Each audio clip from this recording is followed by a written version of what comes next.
요즘 우리나라의 자영업자분들이 생존하는 게 정말 어렵다고들 합니다.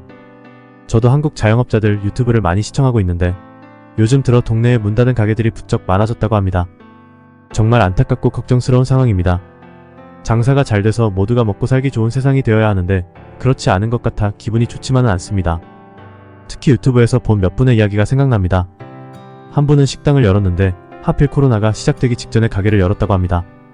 오픈을 하고 조금 있다 코로나가 시작되면서 빚만 쌓이기 시작했고 가게를 계속 유지하기도 폐업하기도 어려운 상황이 되어버린 거죠.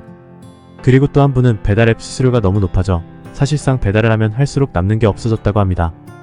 배달앱 회사와의 계약을 취소한다고 하는 내용이었습니다. 배달이 주된 수익원이었는데 앞으로 큰일이라고 전했습니다. 이토록 대한민국의 자영업이 너무나도 힘든 상황인데요. 그렇다면 일본의 자영업 경기는 어떨까요? 아마 많은 분이 아시겠지만 일본은 한국에 비해 자영업자들이 상대적으로 적은 편입니다. 그렇다면 일본 사람들은 우리나라보다 인구도 많고 고령자 비율도 훨씬 높은데 왜 자영업을 선택하지 않는 걸까요? 시청자 여러분 안녕하십니까? 코코 아저씨입니다. 오늘은 일본 사람들이 자영업을 하지 않는 이유에 대해 이야기해보려고 합니다. 어쩌면 시청자분들도 어느 정도 알고 계실 내용일지도 모르겠지만 제 나름대로 일본의 자영업자들이 적은 이유에 대해 생각해본 내용을 말씀드리겠습니다. 우선 간략한 통계부터 살펴보겠습니다. 일본의 자영업자 비율은 전체 경제활동 인구의 약 10%에 불과하다고 합니다. 최근 한국의 자영업자 비율이 약 23%라고 하니 일본의 비율이 상대적으로 훨씬 적다는 것을 알 수 있죠. 일본 사람들은 평생 직장이라는 개념을 매우 중요하게 여기며 회사에 취직하거나 공무원이 되는 것을 더 선호하는 경향이 있습니다. 리더의 지시를 받으며 안정된 생활을 추구하는 것을 선호하는 것일까요? 실제로 많은 일본인들이 자영업을 불안정하고 위험이 큰 선택으로 여기는 것이 사실입니다. 그런데도 왜 자영업을 하면 더 돈을 많이 벌 수 있는 기회가 있을 텐데 일본 사람들은 왜 자영업을 선택하지 않을까? 라는 의문이 들지 않으신가요? 이 질문에 대한 답은 일본의 경제 구조에서도 찾을 수 있습니다. 일본은 기업 중심의 경제 구조가 굳건하게 자리 잡고 있습니다.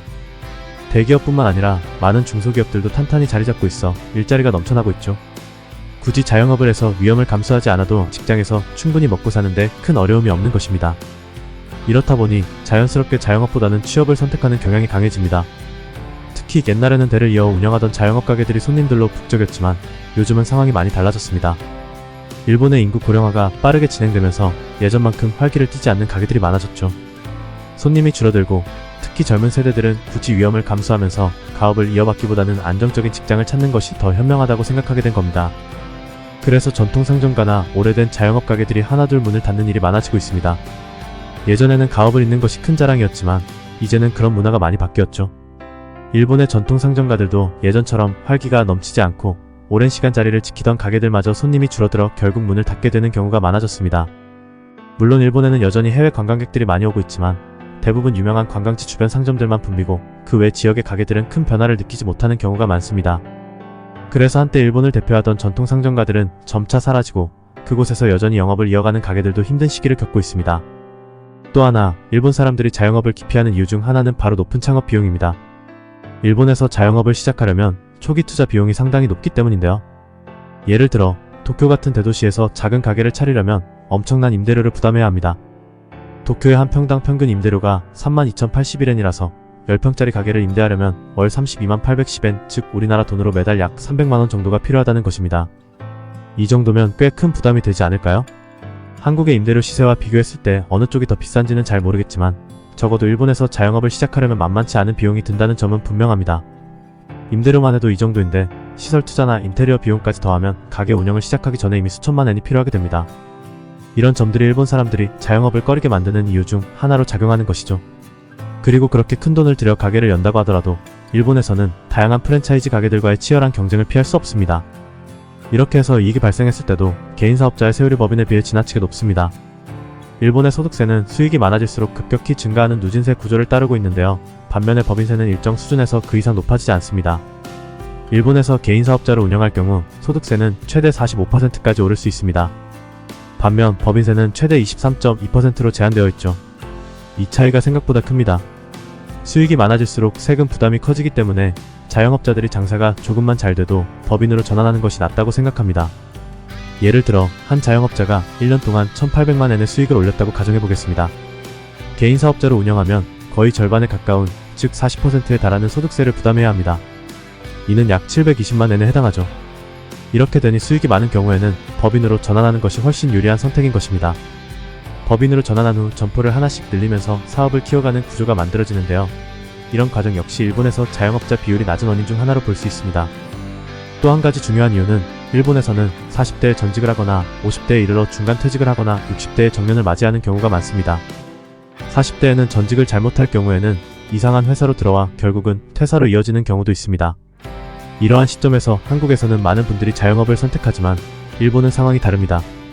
일본에서는 비정규직 일자리가 매우 많기 때문에 굳이 자영업이라는 큰 리스크를 감수하지 않게 되는 것이죠. 예를 들면 경비업, 도로 건설 현장에서의 교통 안내, 슈퍼마켓에서의 단순 작업 등 나이가 들어서도 할 수 있는 일자리가 많습니다. 이러한 일자리들은 한국에 비해 상대적으로 많아 부유하지는 않더라도 생계는 이어갈 정도가 되기 때문에 위험을 감수하면서까지 자영업을 선택하지 않는 것입니다. 자영업의 위험성을 감수할 필요 없이 안정적인 매달 수입을 확보할 수 있기 때문이죠.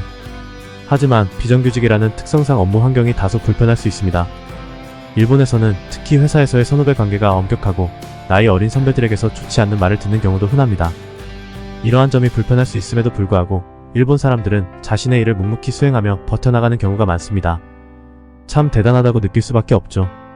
마지막으로 일본 사람들이 자영업 중 음식업은 대표적인 분야이지만 특정 음식 종류에 집중된 경향이 있습니다. 스시, 라면, 텐동튀김덮밥, 야키토리, 돈카츠, 이자카야, 야키니쿠, 카페 등이 자주 선택되는 대표적인 업종입니다.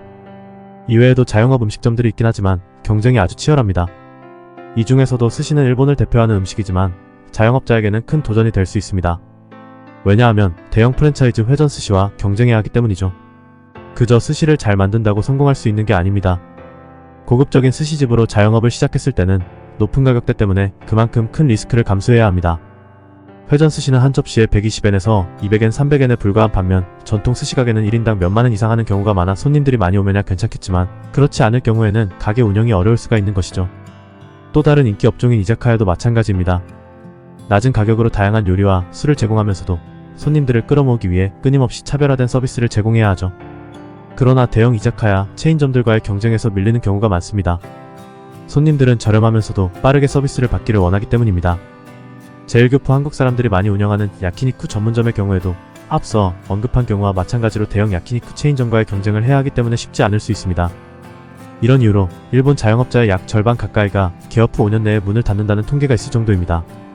결국 일본의 자영업자가 적은 이유는 일본의 사회 구조와 자영업에 대한 인식, 그리고 높은 창업 비용, 인구 감소, 대형 프랜차이즈와의 경쟁, 세금 등 여러가지 요인이 함께 영향을 미쳤기 때문입니다. 그래서 일본 사람들은 자영업을 유지하고 성장시키는 것이 결코 쉽지 않다는 것을 이미 잘 알고 있는 것이죠. 오늘은 일본에서 자영업자가 적은 이유에 대해 이야기해보았습니다. 개인적으로는 자영업이 어디서든 쉽지 않다고 생각하는데요. 시청자 여러분께서는 대한민국과 일본 중 어느 나라에서 자영업을 하는 것이 더 어려울 것 같다고 생각하시나요? 더 나은 영상을 제작하기 위해 댓글로 시청자 여러분들의 의견 부탁드립니다. 이상으로 영상을 마치며 구독과 좋아요 꼭 부탁드립니다. 끝까지 시청해주셔서 감사합니다.